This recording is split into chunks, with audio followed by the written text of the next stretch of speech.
Trainer Red is the strongest NPC in Pokemon Heartgold and Soul Silver. His team is quite formidable, but how does it stack against a Nuzlocke challenge? Sup fellas, I'm Pro Billy, and I will be your guide through this hardcore Nuzlocke challenge. Firstly, we arrive at Professor Elm's lab for a starter Pokemon. As a Kanto purist, I can manipulate reality into receiving a Charmander. We get a female one named Zarbi with a modest nature. That incredible start. She's even silly. Okay, yeah, we're going far. Walking back from Cherry Grove, we stumble into our rival for the first time. He has a Totodile that just keeps using Leer while we scratch back. My body goes numb as he lands a crit, almost wiping the run so early. Zarbi needs to scratch twice, and thankfully she can because the rival threw the battle.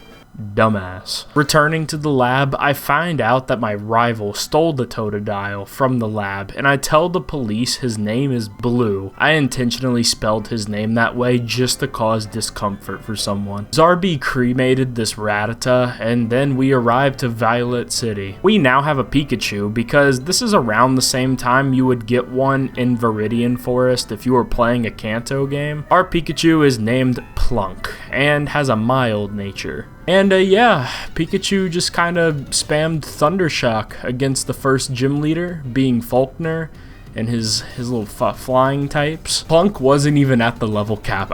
He was like 2 levels under the ace. Johto gym moment. On Route 32, I receive a Miracle Seed, which I can give to my Bulbasaur once I obtain one, and this will increase the power of his grass moves. I tried dodging trainers in Union Cave because both of my Pokemon are pretty weak to the Geodudes they have.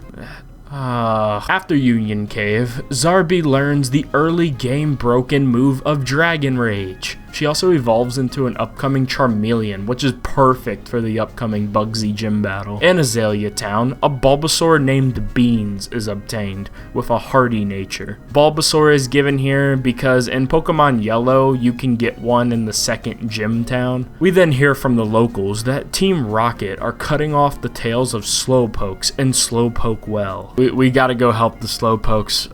I kicked Team Rocket's ass, and Beans evolved into Ivysaur. Okay, so now we need our second gym badge, so it's time to face Bugsy. Can you guess what type of Pokemon he specializes in? His Scyther is quite strong, with U-turn and Technician damage boost. I swapped Beans in because I thought he would U-turn, but a quick attack is used instead. Beans stays in to Leech Seed and Sleep Powder the bug. Zarbi can return to burn the Scyther, and whatever Metapod and Kahuna were going to do. I'm not really sure what his plan. Second gym badge acquired. Before leaving Azalea Town, we fight our rival again. Plunk is able to shock his Ghastly and Crocodile until their hearts stop, and Bean sucks the bat with Leech Seed. I then have to capture some fat asses to Farfetch, which was worth it because he gives us a charcoal item, and I can give that to Zarbi to raise fire damage. This move tutor in Ilex Forest is great, as Tackle and Scratch can be replaced with a stronger Headbutt for Ivysaur and Charmeleon. In the same forest, Pikachu helps a Kimono girl out and showing her the exit. This is the last time Pikachu is actually helpful in the playthrough. Well, aside from if there's a Gyarados swimming me down. Reaching Goldenrod City gives us a Squirtle named Squeebo and a rash nature. He grows up so fast, immediately evolving into a War Turtle. In order to challenge the next gym leader, I needed to flex my brain muscle by answering these questions right,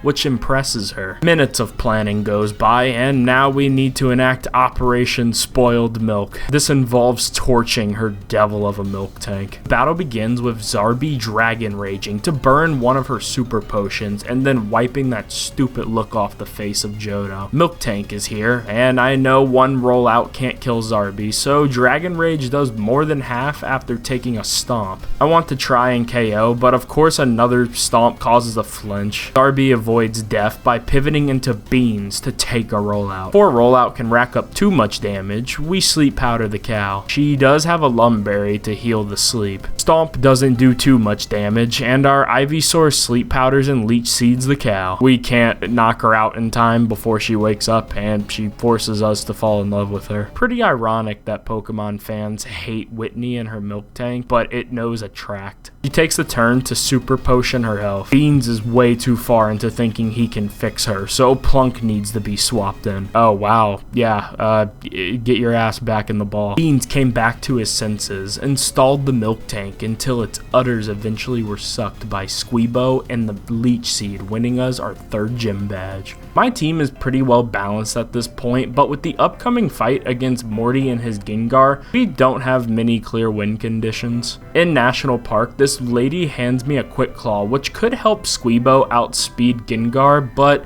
that is based on luck. In a Nuzlocke, you want to minimize luck as much as possible because there's always a chance it does not work in your favor. We find the TM for Dig, which is super effective against all of his ghost types as they are part poison. Oh yeah, wait, they all have the ability levitate. Shit. I decided to humble my rival again to give myself a confidence boost before attempting to win my 4th gym badge. Morty's Ghastly is consumed by a single bite from Squeebo. His Ace Gengar that I have been dreading is released early. This Warcrime has insane special attack and speed for this stage of the game, an immunity to ground moves instead of a weakness, a held citrus berry, mean look to disable any pivoting options, stab Shadow Ball that I do not have any safe switches into, and finally it can put me to sleep. Gengar locks us in with Mean Look, and Bite is super effective, but it does not do half of his health bar. Next turn, he tried to put us to sleep with Hypnosis, so Squeebo protected himself. He actually Shadow Balls for massive damage next turn, and Bite puts him in KO range. Thankfully, we got his Citrus Berry to activate, because if not, he would have restored to full health. This position I'm in is terrible, but remember what I said about luck earlier. Throw that all out of the window, as my plan relied on Quick Claw proccing and having Bite deliver the final blow. Listen, my options were limited, so I had to take the chance, and it pays off sometimes. His last 2 ghosts are both Haunters that Zarby cast back to hell with Cleansing Flames. I won our well-deserved 4th gym badge. Shout out to Quick Claw. We shortly passed through Olivine City to surf until we got to Cyan Wood. The level cap is 31, so we were gifted a female Snorlax named Sna. Oh, she's sassy. Chuck is the 5th and fighting type gym leader. His Primeape wastes turns as Plunk shocks the ape to death. His Poliwrath is quite tough, and I promise that is the last time Pikachu is useful, aside from being a Gyarados killer. Yeah, that's already the 5th gym badge obtained. Nice. Surfing back to Olivine, we battle our way up the lighthouse until we reach the top. The gym leader Jasmine is with a sick Ampharos that we brought medicine for. With us healing the Ampharos of the lighthouse, Jasmine agrees to wait at her gym for us. This battle against her steel types is not worth covering in depth. Snorlax body slams her first Magnemite to death. Beans is now a Venusaur and can more effectively stall her Steelix until it falls. Finally, Beans takes out her last Magnemite, granting us the 6th gym badge. She couldn't have at least had like a Skarmory or like a Magneton. Like, what is this shit? Absolute Johto gym of all time. The Lake of Rage is enraging my Pikachu, so I let him take it out on this funny looking Gyarados. We met the champion Lance, and he does not care about his image. He just hyper beams civilians. Oh no, but it's justified, you see. His 50-50 hunch was right about a Team Rocket base being down here. After eradicating the Rocket base, we can battle Price and his ice types. All of his ice types are partially weak to grass moves, so Beans just spams Razor Leaf until all 3 of his jokes are thawed out. Thank you for my 7th gym badge, old man. I forgot to include the footage, but we received our final member being Lapclap the Lapras, and it does not have shell armor to protect against crits. Water Absorb is still really good, so we'll just take what we can get. We had to travel back to Goldenrod and fight our rival again. He is still ass at battling and was just enough XP for Zarby to evolve into Charizard. Archer is the final Team Rocket boss of the game, and he stood no chance against Squeebo and Sna. Squeebo aura farmed by evolving into Blastoise right after. Since we saved the Johto region from Team Rocket 2, we skate through the puzzles in Ice Cave and arrive at Blackthorn City. This city hosts the final gym leader in Johto before we can take on the Pokemon League. Clair is a dragon type specialist that is usually always difficult for Nuzlocks. The Johto region will have other gym leaders fill you with fake confidence and then kick your teeth in with this battle if you are not prepared. Plunk leads against her Gyarados and does his job by OHKOing the Serpent with Thunderbolt. Good job, Electric Rat. Now you sit in the back till we fight Lance. One of her Dragonairs are released, so I let Snuh meet her. Our Snorlax just mainly used Body Slam until Dragonair's poor defense is exposed and we win. Claire's other Dragonair comes out and misses a slam, so Snuh is free to crush another life with 2 Body Slams. Her ace Kingdra is revealed. I have nothing super effective against this, and it has really good coverage over my team. I still have many healthy options to swap to, so Beans it is to shake off a Hydro Pump. Dragon Pulse is more lethal next turn, but Beans puts Kingdra to sleep and then Leech Seeds the Seahorse. She wakes up early. I hate when that happens. And Dragon Pulses Beans into critical health. I grow some nuts and pivot into Zarbi because I predicted she wouldn't use Hydro Pump, bringing Beans back out to tank another Hydro Pump to drain the energy. Yes, I know that was too risky, but it worked. A critical hit there would have lost us the battle. It's Squeebo's turn to tank a Dragon Pulse now, and Kingdra's Citrus Berry is used. Squeebo protects to waste another Dragon Pulse energy from Kingdra and stall out Leech Seed further. I bring Lapclap in so he can impressively wall a Hyper Beam. While I'm reviewing the footage, I just realized Lapras could have absorbed Hydro Pumps with the water absorbability, but that would have made it too easy. We then spam Body Slam, and she has a Dragon Pulse crit, almost secure our soul, but Lapclap keeps clapping his cheeks in celebration over Leech Seed having Kingdra take its last breath. Wow, what a fight. What was Red doing for his final gym badge? Spamming Surf on Blastoise until Giovanni's empire crumbled? Giovanni just sucks as a boss. That's not Red being strong. I'm the better Red. Now that I have all 8 Johto badges, I have to return to Ekritique City to prove myself worthy to the 5 Kimono girls and their evolutions. Surprisingly, I did not have any trouble in these series of battles, which is really surprising because this is a spot in a lot of people's runs that it's really easy to wipe. You have no breaks in between. After winning, they let me climb the bell tower to encounter the legendary Ho-Oh. I cannot wield its power, so Snuh keeps body slamming the fried chicken until it loses all feeling in its muscles. And now we are in Kanto. Fast forwarding all the way to the end of Victory Road, we meet up with our rival one last time. Plunk wins the 1v1 against his Sneasel. Beans cuts the Gator to death with Foliage. I had a hard time quickly and safely fainting his Kadabra, but then I remembered the power of Zarbi and she flamethrowered his last 4 Pokemon to death.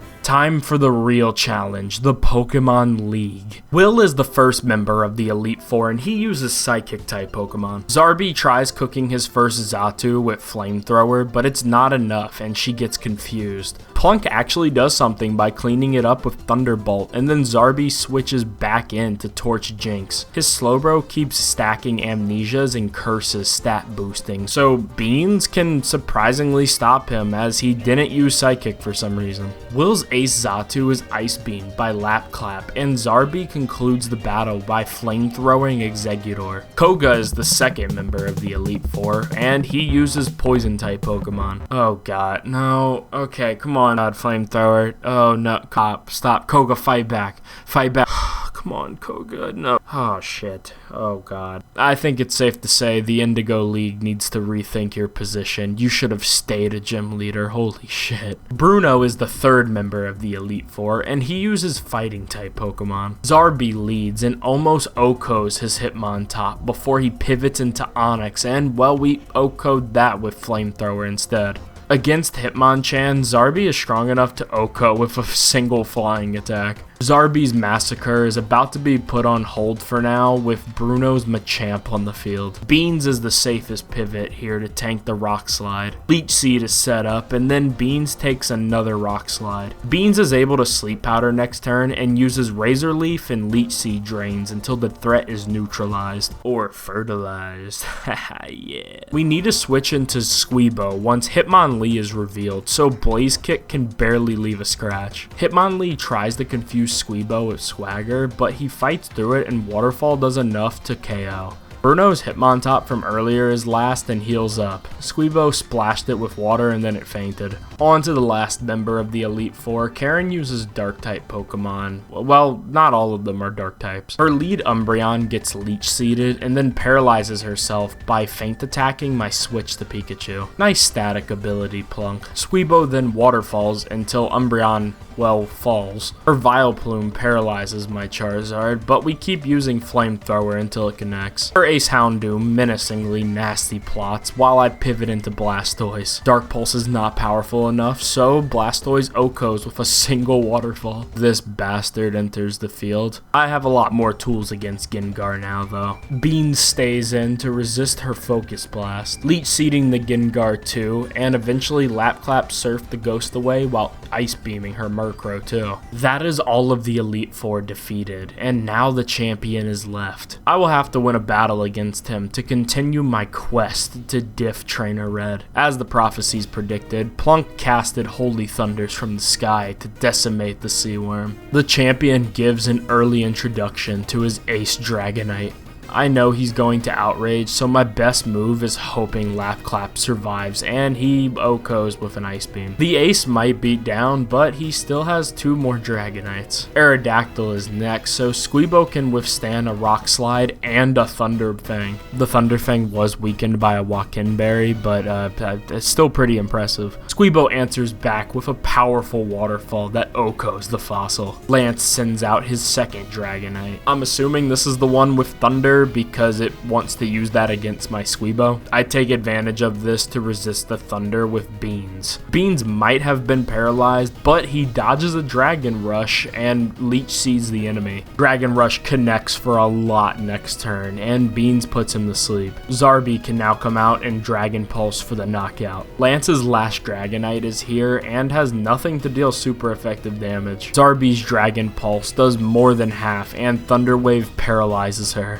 Dragonite Hyper Beams Zarby, and she barely survives on 7 health and fights through the paralyzation to Dragon Pulse for another kill. His own Charizard is last, and I styled on him by having Snorlax immune block a Shadow Claw hit. We put the Zard to sleep and then body slammed until every bone in its body was divided into 16ths. Well, I think it's fair to say that I proved my abilities in Johto by becoming champion. The credits are rolling, but technically the game is not over. I now have to obtain all 8 Kanto badges and meet Trainer Red to show him who can pilot his team better. I'm not gonna waste y'all's time going through every single Kanto gym fight, because honestly it's a complete waste of time. Instead, we're gonna jump all the way to the last gym where we fight the former champion Blue. Hopping into this fight, Lapras heats things up by cooling things off with a single Ice Beam to take care of his executor. His Machamp loses a 1v1 to Beans. Arcanine Flare Blitz and Extreme Speeds is not enough to take down Squeebo before he douses the dog with Waterfall. Rhydon can catch this water too.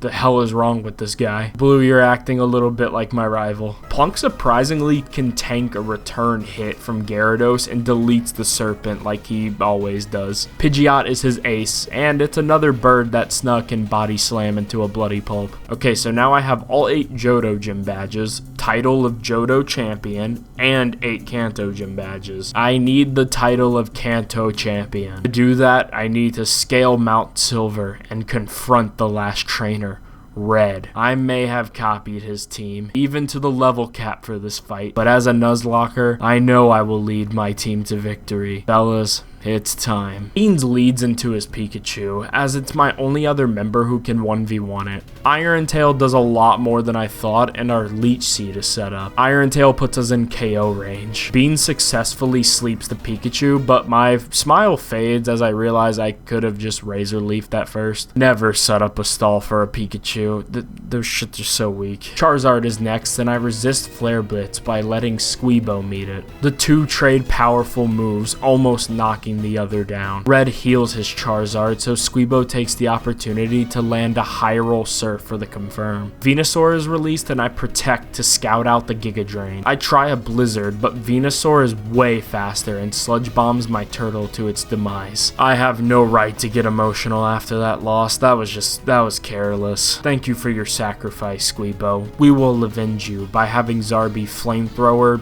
dodge the Sleep Powder, and watch the plant faint from hail. Naturally, Blastoise wants to kill Zarby, but I swapped to Sna as I predicted the Blizzard. Thanks to the thick fat ability, Sna can shrug off those ice attacks. Sna sidesteps a Focus Blast and then she flaunts her curves to attract the turtle. Due to him being in love with Sna, we take advantage of his heart and deliver a lethal Focus Punch. That is how Blastoise develops trust issues for women. Red's own Snorlax is attracted by my Sna as well, but he won't fall for the same games and he crunches my girl to death. Zarby claims to get back with Flamethrowers and Hail Mary Blast Burns to almost Oko his last Pokemon, Lapras. Lapras heals the full health, but Plunk ironically seals the win with landing 2 Thunders consecutively. I am now the better trainer, Red. This challenge was a lot of fun. I hope y'all enjoyed. Before we go, I'd like to give an MVP award out, and it's gonna go to Zarby the Charizard. Those Modest Nature Flamethrowers did a lot of damage and swept a couple bosses that the rest of the team couldn't do much against. Honorable mention to Plunk the Pikachu for soloing Chuck and destroying any Gyarados in sight. And also Beans the Venusaur for just being the best stalling Pokemon in Kanto. It's so good. Venusaur is such a good Pokemon. Alright, well, that's been it. See you, fellas.